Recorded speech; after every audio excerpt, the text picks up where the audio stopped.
वजीर आजम मोहम्मद शहबाज शरीफ की जेर सदारत वफाकी काबीना का इजलास हुआ। इजलास में मुल्क की मईशी सूरत हाल समेत मुख्तलिफ अमूर पर गौर किया गया। वफाकी काबीना ने करेंसी नोटों के नए डिजाइन पर गौर खोज के लिए काबीना कमेटी तश्कील दे दी। वफाकी काबीना को वजारत खजाना की जानब से स्टेट बैंक ऑफ पाकिस्तान से जारी होने वाले बैंक नोटों के नए डिजाइन के हवाले से ब्रीफिंग दी गई।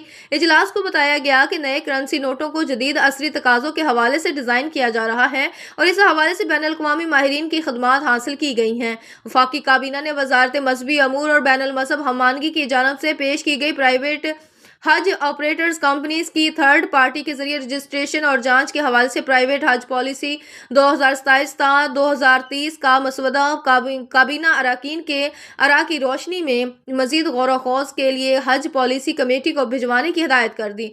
वफाकी काबीना ने काबीना कमेटी बराए तवानाई के 24 दिसंबर 2025 के इजलास में किए गए फैसलों की तौसीक कर दी गई। वफाकी काबीना की इक्तसादी राब्ता कमेटी के 23 दिसंबर 2025 के इजलास में किए गए फैसलों की तौसीक कर दी गई।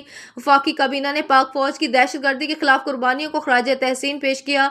दहशतगर्दों और इनके सहूलतकारों के खिलाफ ऑपरेशन जारी रहेगा। वजीर आजम शहबाज शरीफ ने कहा, मार्का हक की तारीखी फतह के बाद पाकिस्तान के लड़ाका तैयारों की मांग बढ़ गई है।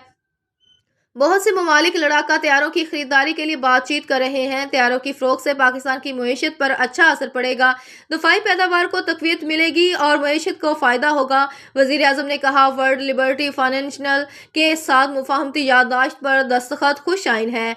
MOU साइन होने से मुल्क की मईशत को फ़ायदा होगा। पाकिस्तान ने मुआशी मैदान में कम अरसे में पेशरफ दिखाई है। हमारी अफवाज दहशतगर्दों के खिलाफ हर रोज़ इकदाम कर रही है। इंशाअल्लाह मुल्क से दहशतगर्दी का हमेशा के लिए खात्मा किया जाएगा।